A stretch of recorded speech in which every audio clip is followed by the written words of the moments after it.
Assalamualaikum warahmatullahi wabarakatuh.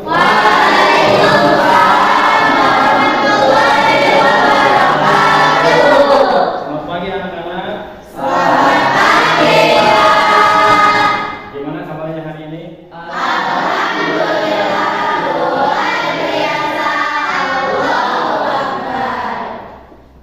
Sebelum pembelajaran kita dimulai, supaya kegiatan kita berjalan dengan lancar, berkah, alangkah baiknya kita memulai hari ini dengan membaca doa. Kepada ketua kelas diminta untuk memimpin doa.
Masih ingat gak pembelajaran minggu kemarin kita membahas apa? Sebentar pemulasaran jenazah. Nah, untuk refleksi kita ingat dulu yang kemarin. Kewajiban pemulasaran jenazah itu ada berapa? Satu, memandikan jenazah. Dua, mengkafani jenazah. Kemudian 3, salati. Kemudian yang terakhir, jadi itu 4 kewajiban yang bersangkutan terhadap jenazah. Nah, maka untuk hari ini kita mulai pembelajaran tentang tata cara memandikan jenazah. Nah, dalam memandikan jenazah itu ada batas minimal, ada juga yang maksimal. Nah, kalau bahasa Arab itu di kitab silakan dibuka di pasal aqallu ghusl jenazah. Udah? Nah, di sana ada bahasanya aqallu ghusl jenazah. Batas minimalnya memandikan jenazah.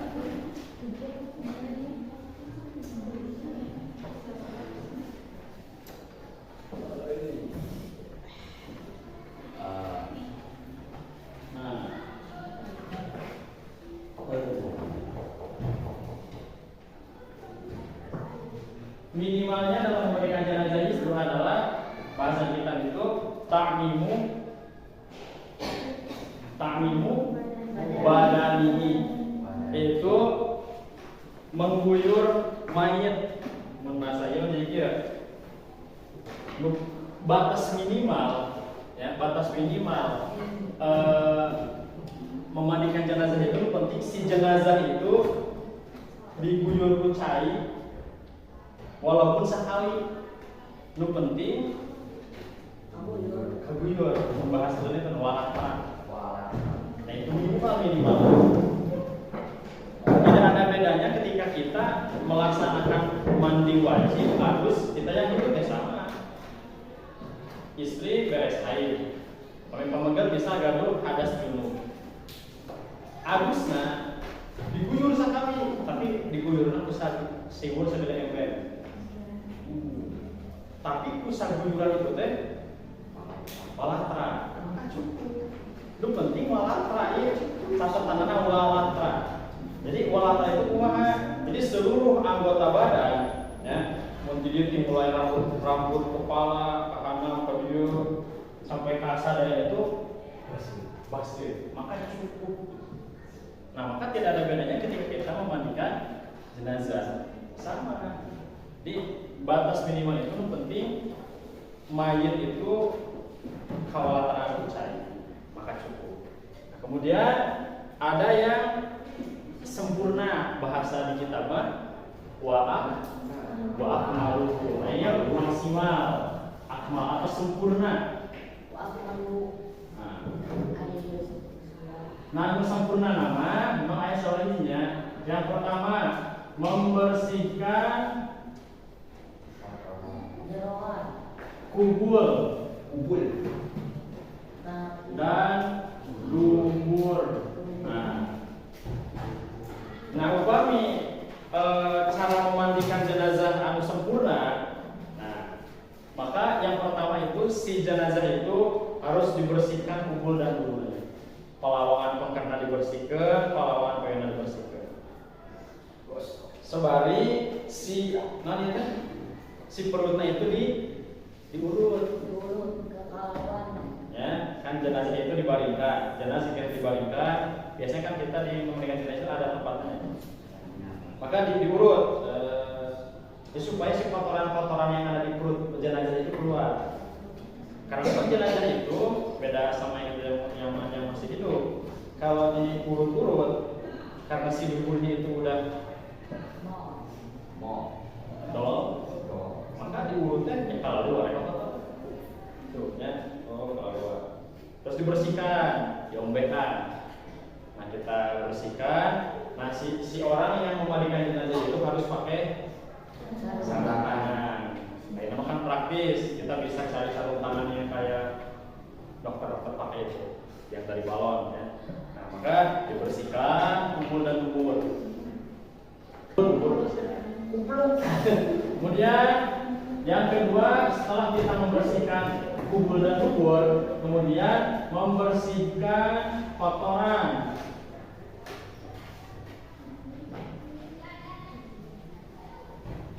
Dari hidung. Nah, si hidung mayit itu kita bersihkan. Umumnya semua lubang-lubang yang ada di jenazah itu dibersihkan. Gak cuma hidung. Hidungnya kita bersihkan, mulutnya kita bersihkan. Kalau perlu kita pakai sikat gigi dibersihkan. Jadi si jenazah itu harus wangi, harus bersih. Nah, terus si telinganya juga bersihkan. Kita bisa pakai lembar, kita bersihkan. Ya. Nah, kemudian sesudah itu bersih, kemudian nomor 3-nya itu menggosok, mewudukan.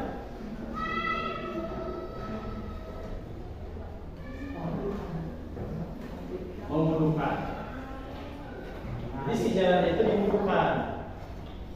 Nah, bagaimana caranya? Ya, tidak ada bedanya kita wudhu seperti kita masih hidup. Gitu. Jadi si jenazah itu tetap dari mulai dibasuh mukanya, wajahnya, kemudian kedua tangan, kepala, telinga, kemudian kaki, sama. Bedanya yang berniatnya itu itu orang yang mewuduinya. Kan kita yang masih hidup, ya yang niat itu kita. Tapi ketika kita mewudui jenazah, yang niat itu yang orang yang mewuduinya. Jadi jenazahnya kita basuh mukanya, berarti yang mewudui itu kita niat. Ya. Dibuka. Kemudian nomor 4, menggosok-gosok seluruh badannya. Itu kan pasti seluruh badan itu ada kotoran kan. Nah, maka menggosok tubuh dengan, kalau di kitab itu bahasa dengan sidir, daun sidir. Apa itu daun sidir? Daun sidir itu adalah sejenis daun tumbuhan yang wangi, katanya wangi. Kemudian sistemnya itu bisa membersihkan kotoran-kotoran dari tubuh mayat. Terus gimana kalau nggak ada? Kan orang nggak apa daun sidir di mana ya? Maka kita cukup ganti dengan sabun. Jadi intinya digosokkan ya kunaon bae anu memang biasa ngebersihkeun karena kotoran-kotoran yang ada di tubuh jenazah. Itu kan sabun sama membersihkan kotoran, memberikan rasa harum gitu kan di jenazah. Digosokkan sadaya itu.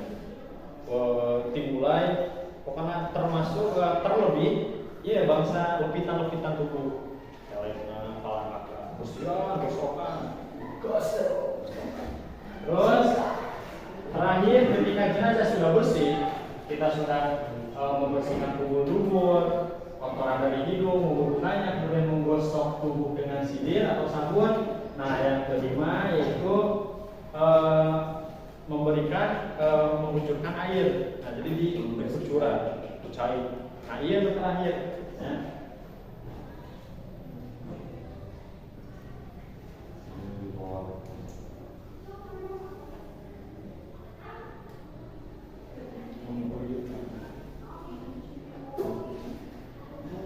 Mengguyur dengan air. Nah, minimal 3 kali ya. Nah, 3 kali guyuran. Nah, diguyur. Nah, jadi tapi harusnya si jenazah itu harus tadi dia kan harus seluruh anggota badannya itu harus basah. Jadi ketika diguyur dengan air, maka si jenazah itu harus dibolak-balik. Kan jenazah tenang harap. Maka ketika diguyur, maka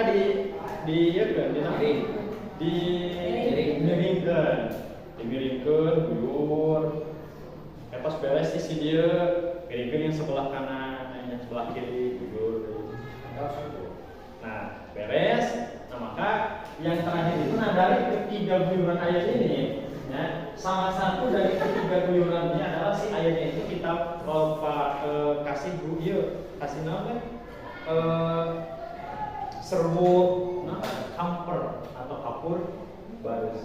Jadi si kapur barus itu kita tunggu sampai halus, kemudian ditaburkan ke air, nah sampai wangi itu si air, kemudian diguyurkan ke jenazah. Itu biasanya dipakai yang guyuran terakhir.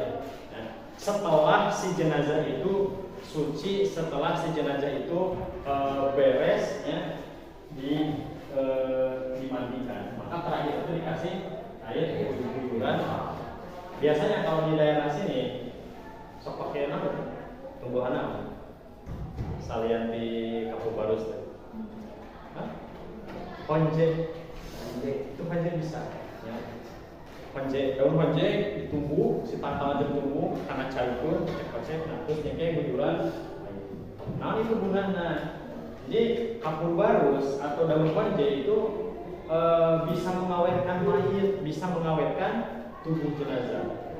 Kan namanya jam sudah mati itu kan cepat busuk. Kita bisa cari informasi misalnya di internet. Waktu pembusukan manusia setelah mati itu paling 8 jam itu sudah mulai ada pembusukan di dalam gitu. Nah, makanya si Kapur Barus, si honje, nah itu bisa mengawetkan tubuh mayat. Nah, terus ketika si mayat itu sudah dikubur, nanti itu kan kalau si mayatnya bersih, harum, termasuk bau kamper, anu diidentikan ke orang Mesieun. Nah, maka si serangga-serangga yang ada di kuburan itu ya dia langsung maronyong eta mayit, karena memang si mayitna harum kene, seungit kene, itu termasuk. Nah, Nah intinya si jenazah itu harus sampai bersih ya. Nah ini tata cara memandikan jenazah yang sempurna gitu, yang sempurna. Kalau tadi hanya sekedar melaksanakan kewajiban saja yang batas minimal, satu kali dianclongkeun bisa kan tidak menutup kemungkinan. Misal ada salah satu ada peristiwa si jenazah itu yang meninggal itu sampai ke 10. Coba 10 jenazah dimandikan secara maksimal itu kan bisa memakan waktu. Maka bisa dimandikan dengan cara minimal. So aya balong badak si jenazah itu slow seru pakai bahasa. Itu bisa. Pak, ayam baik Dibongkar. harus sore. Maksudnya? Oh, hancur. Ya, itu mah karena memang. Jadi iya, kita nyanak kebiasaan rata-rata adatnya gitu kan. Ketika manusia sudah meninggal, ya maka cepat busuk gitu. Itu kan ada beberapa orang yang memang dijanjikan dalam Al-Quran itu mayatnya tidak hancur. Contoh mayat para nabi, para wali, orang-orang soleh itu tidak hancur, mayat syuhada gitu. Tapi kan kebiasaan, gitu kan? Setiap jenazah yang sudah hilang nyawanya itu hancur gitu ya. Nah, ini kelima cara memandikan jenazah yang sempurna atau akmal. Nah makanya, tadi kalian punya diri ya. Usabab si mayit itu diwudukan, ya. Terus diwudukeun nanti kan, ya namina pas mati kan, pasti dicepengan, diguyur, digosokkan kan wuduna. Maka orang yang memandikan jenazah itu adalah orang yang sejenis. Jadi kalau jenazahnya laki-laki, maka memandikan laki-laki. Kalau yang meninggalnya perempuan, ya memandikan nanti ke istri. Malah yang paling utama itu yang memandikan jenazah itu adalah keluarga. Maka usahakan kita itu bisa paham sampai bisa mempraktikkan memandikan jenazah. Jadi sampai pula sampai ketika ada salah satu keluarga kita yang meninggal memandikan orang lain, maka harus kita keluarganya gitu. Ya, karena itu paling utama. Nah, kan tidak menutup kemungkinan ada ketika dimandikan oleh keluarga, kalaupun si jenazah itu ada misal aib atau apa, itu kan kalau keluarga aman. Coba kalau dimandikan orang lain, jadi harus sejenis ya, laki-laki, perempuan. Ada pertanyaan?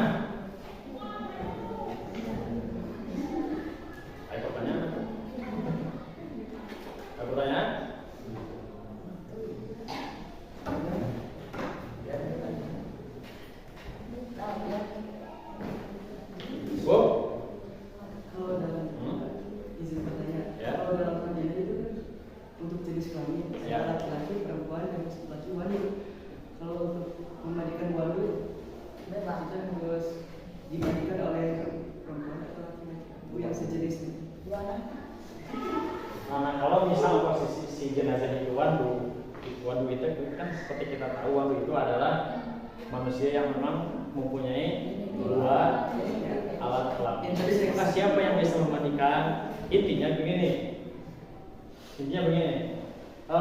dimandikan oleh siapapun itu bisa. Kalau dalam kondisi darurat. Satu, keduanya dimandikan oleh siapapun bisa. Syaratnya yang memandikan itu adalah orang yang benar-benar terpercaya alias amanah.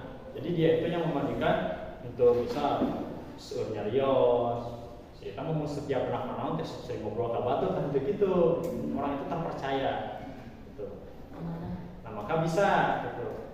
Seperti kita tahu lah, seperti di para dokter di rumah sakit itu kan orang yang memandikan jenazah itu kadang ada yang laki-laki, kadang perempuan.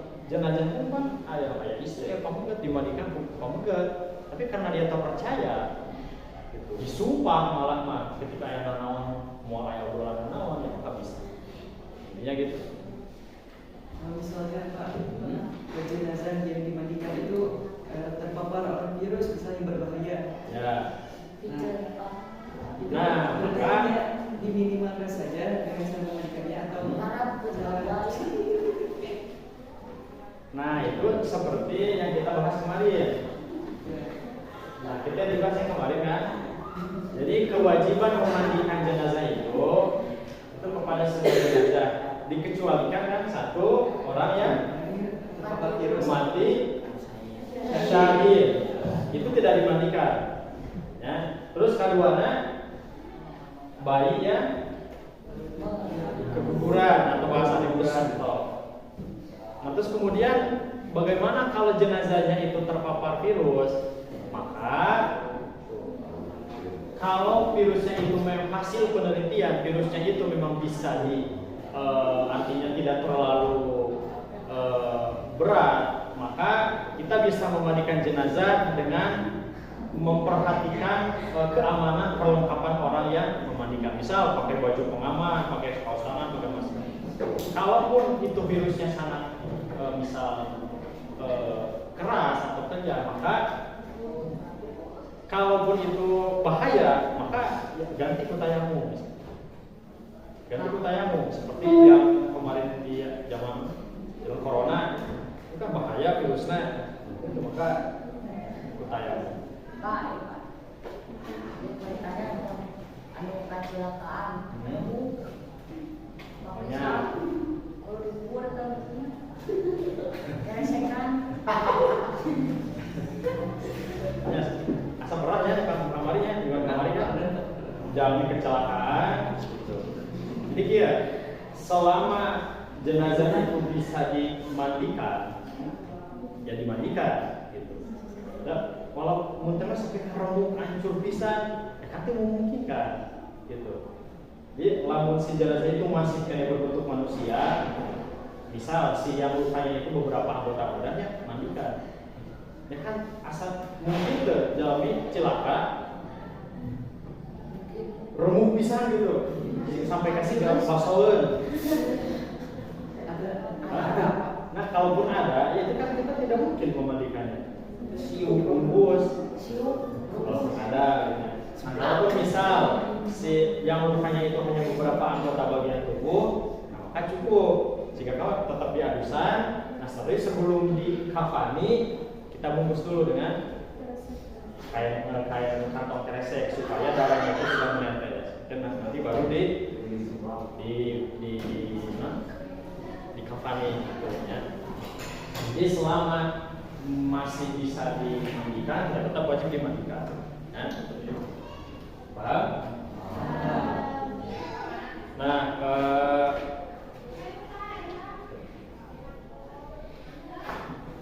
untuk hari ini dicukupkan sekian. Nanti kalaupun ada pertanyaan atau apa bisa kita dibahas di minggu yang akan datang. Cukup?